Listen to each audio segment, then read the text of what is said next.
Have you ever built something and recognized that what you built isn't what you wanted or it's not working?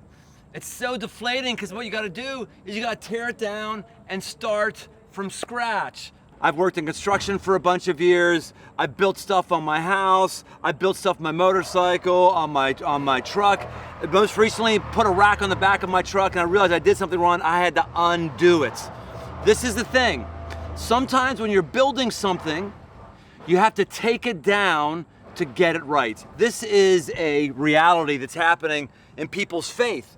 We're seeing people who have built faith and the faith isn't working, and what's happened is called deconstructionism. They're deconstructing their faith. There's a good thing about this is that you're trying to deal with your faith and get the faulty things out. The bad thing is it's really in vogue right now to just deconstruct your faith instead of actually building your faith. I don't want you to tear down your faith. I don't want you to tear down your life. I want you to build your life the right way, the way God wants it, and the way that actually works. That's what we're going to be dealing with in this series called Rock Solid.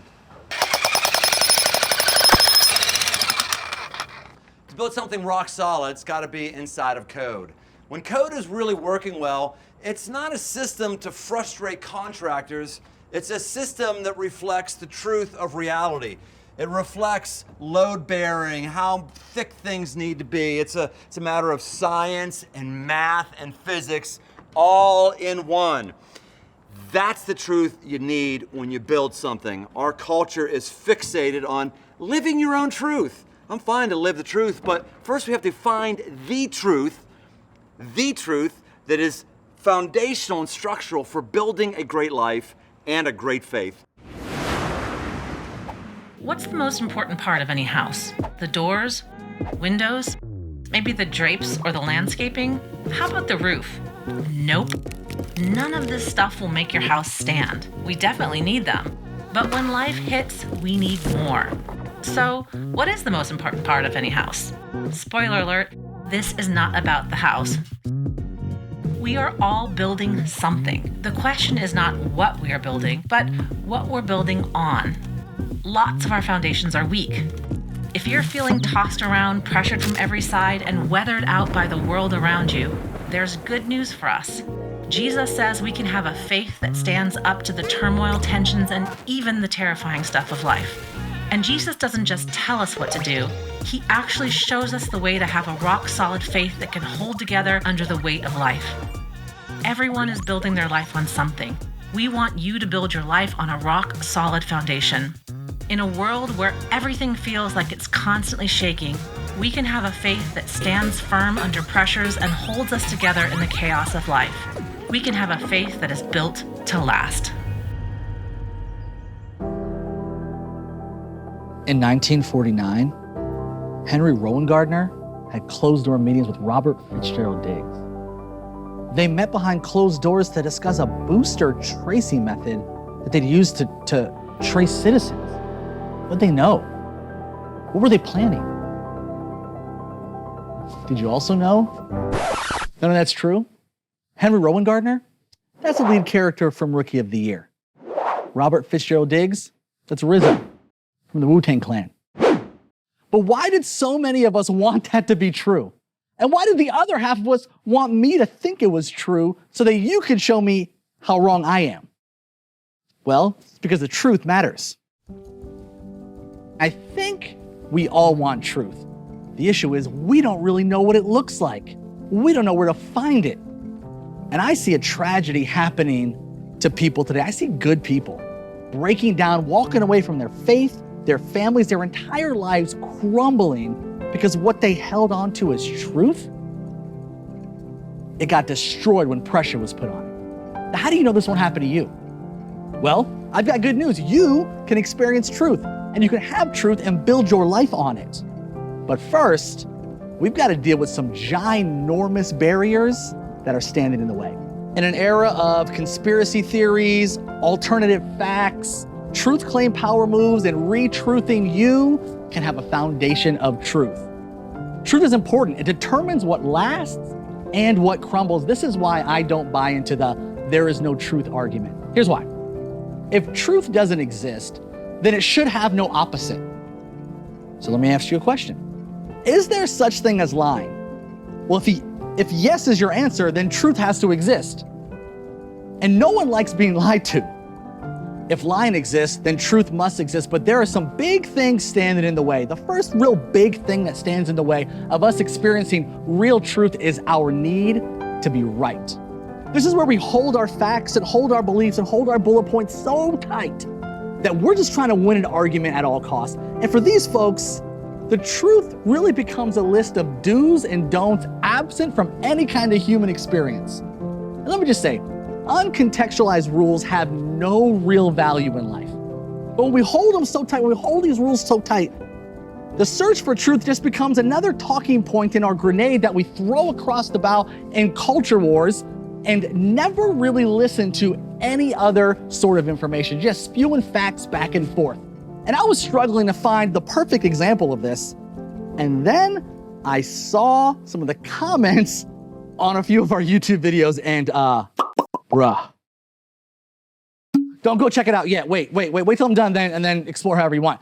Here's a question to ask yourself if you find you are holding on to the need to be right. If the holding on to the need to be right is standing in the way of you experiencing real truth, ask yourself this question. When was the last time you were wrong? See, I'm always right in my own mind and with my own tribe. And if you're never wrong, you probably have limited context because we can win all the Twitter beefs, have all the right facts, all the right bullet points, and never really experience truth. Now, the second big thing that gets in the way of us experiencing truth is our fear of being wrong. See, if one group's holding on to truth so tight, holding on to their values, holding on to their rules and their do's and their don'ts and their bullet points, this group is scared to hold on to anything. One group never wants to contextualize. This group is like, I will continue to contextualize if it means I don't have to actually believe anything. What happens is we continue to rationalize, continue to contextualize. I call these the what if, what about people. And I understand why this is so popular right now in our culture because committing is not easy. Fitting into popular norms, that's a little easier. Quick, easy solutions, rather than really digging for truth and experiencing it, is a lot easier. Here's a question to ask yourself to help you determine if the fear of being wrong might be standing in your way of experiencing truth. When was the last time you stood up for something, even though it wasn't the popular opinion? Like, when was the last time you went against the cultural grain? Because if we're going to have a life built to last, we've got to be okay with going against the grain. Remember that one person who always went with the cultural norm? Remember how fantastic their life was? Remember how sturdy they were under pressure? Remember how much courage they had? Me neither. If you want a rock-solid life, you need truth you can stand on. And Jesus makes a bold claim about truth. He says, you will know the truth, and the truth will set you free. Spoiler alert, truth starts with Jesus. We'll get back to Paco in just a second. But first, I wanted to say thank you to all of our givers who make videos like this possible. You're funding and fueling literal life change. And I don't know if you get to see that, but I do. And on behalf of everybody whose lives you're changing, I want to say thank you. By the way, if you want to join the Community Generosity, it's super easy. You just go to crossroads.net/give. When you get there, you'll see something called our tithe test. It's pretty simple. It's a way to take the stress out of giving for the very first time. It works like this. You try tithing, giving for 90 days, and at the end of those 90 days, you don't experience more of God in your life, we'll literally give you all of your money back. Again, just go to crossroads.net/give. Let's get back to Paco. So how do you know it's truth? Well, truth is verified. Verified not just by the tastemakers and the creators of it, but verified outside of those opinions. Picture it like this. You're on a date in a different city with your significant other. And it's time to eat. So you want to go on a really fancy date. And your spouse goes, listen, if you take me to Applebee's one more time, this will be our last date. So you do what any sane person would do. You jump on Yelp. And you see a spot that says Joe's Falafel Shop. And you think to yourself, thank goodness, because I would never be able to spell falafel properly. And Joe's Falafel Shop has a 5-star rating. So you click through and you see that there's only one review. And the review is by a guy named Joe Falafel. That probably wouldn't be a very valid review. And in the same way, if your truth has not been verified by something outside of your own knowledge and expertise, you should doubt it to be true. Truth needs to be validated by many for it to be valid. And when you think about how this applies to Jesus, the existence of Jesus, his claims, and all of his life has been validated historically, scripturally, and experienced by thousands. Secondly, truth encourages questions. Now, I used to get real upset when anyone would ask questions about what I knew to be true. If I thought it was true, why would you even question it?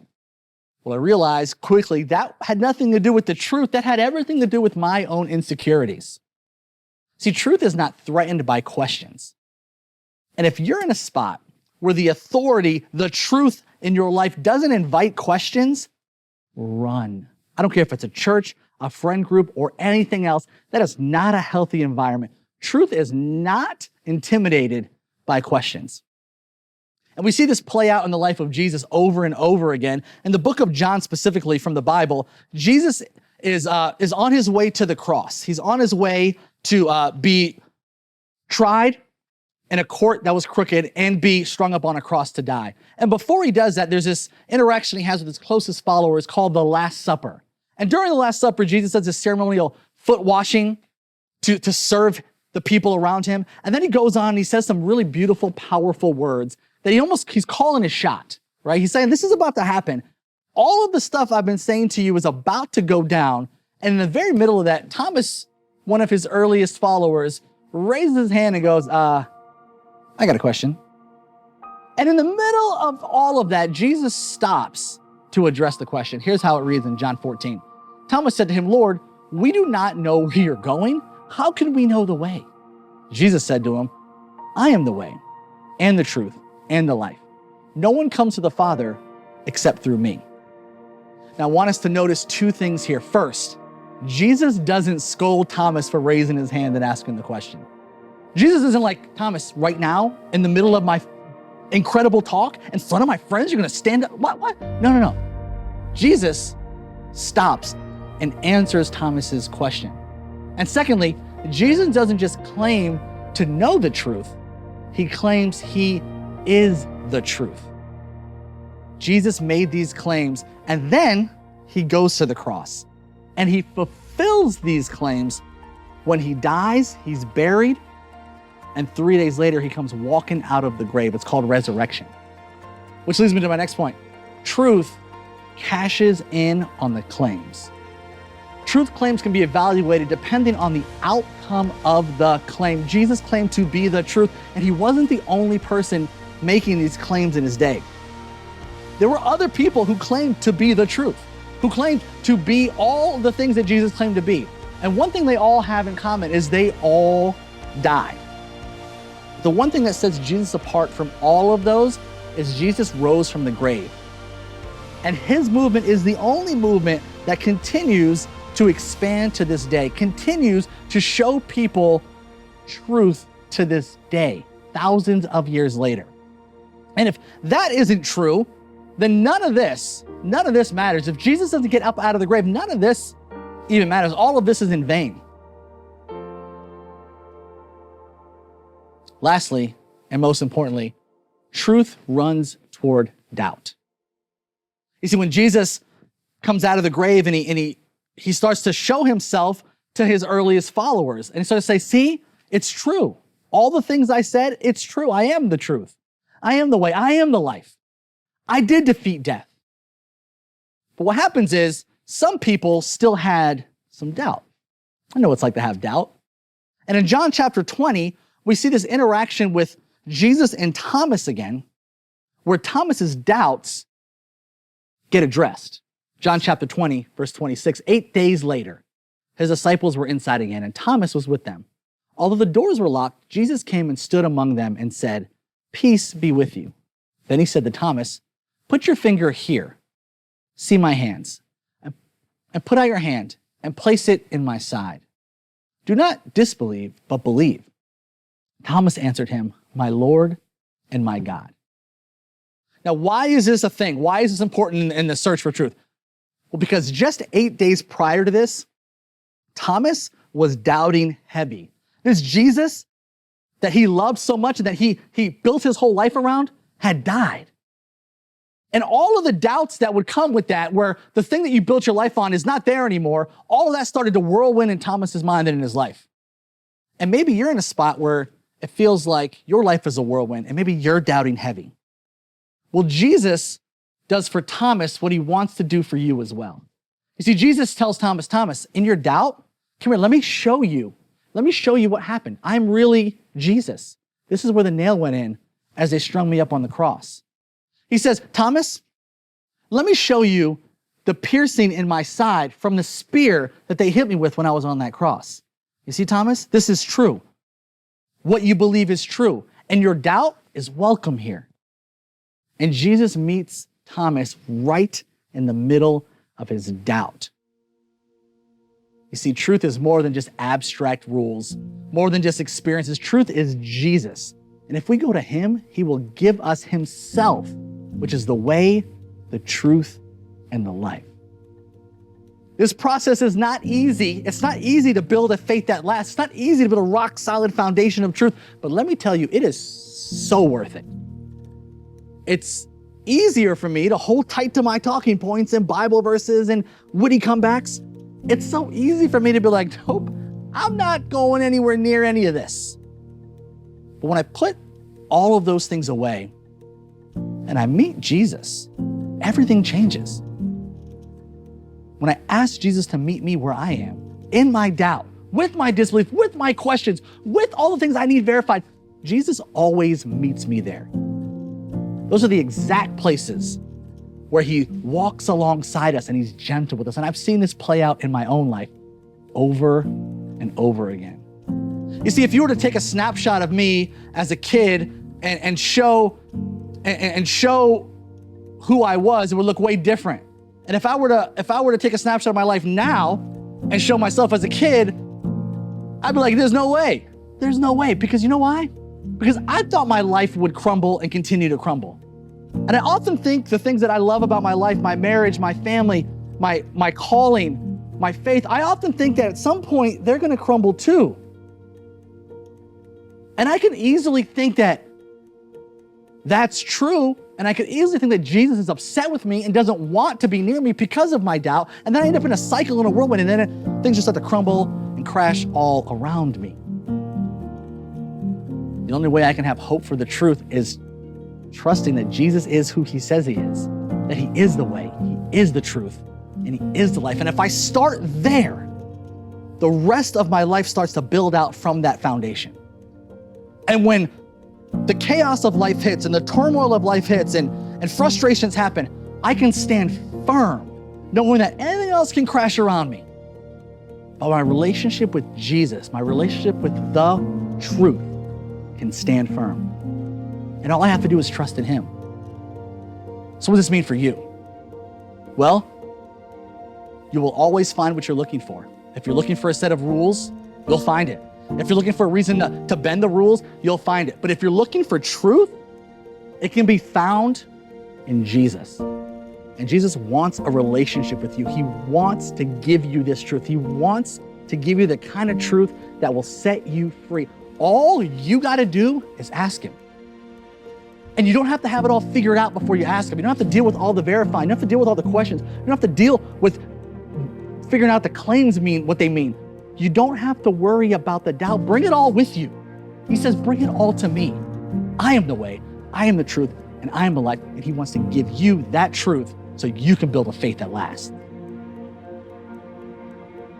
That's exactly right. Jesus is the living truth, and he's looking for a relationship with you. Here at Crossroads, we want to help you with that relationship. We want to help you along that journey. 2 things we're doing. 1, our World Changing Summit on November 3rd, and 2, a prayer night on November 4th. We just came out of the journey and we challenged everyone to serve. And if you're interested in any of this stuff, World Change, prayer night, or signing up to volunteer, you can just go to online.crossroads.net. Thanks so much. We'll see you next week on Crossroads. Loving our neighbors is core to who we are and who God calls us to be. We believe that love looks like running after those in need and serving them well.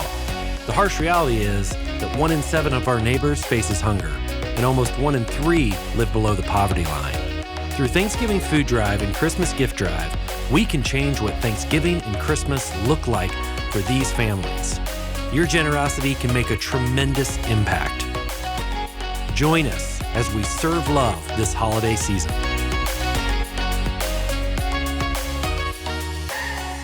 And don't forget to hit subscribe so you don't miss any of our upcoming videos. Or if you want to keep watching right now, we made this playlist just for you.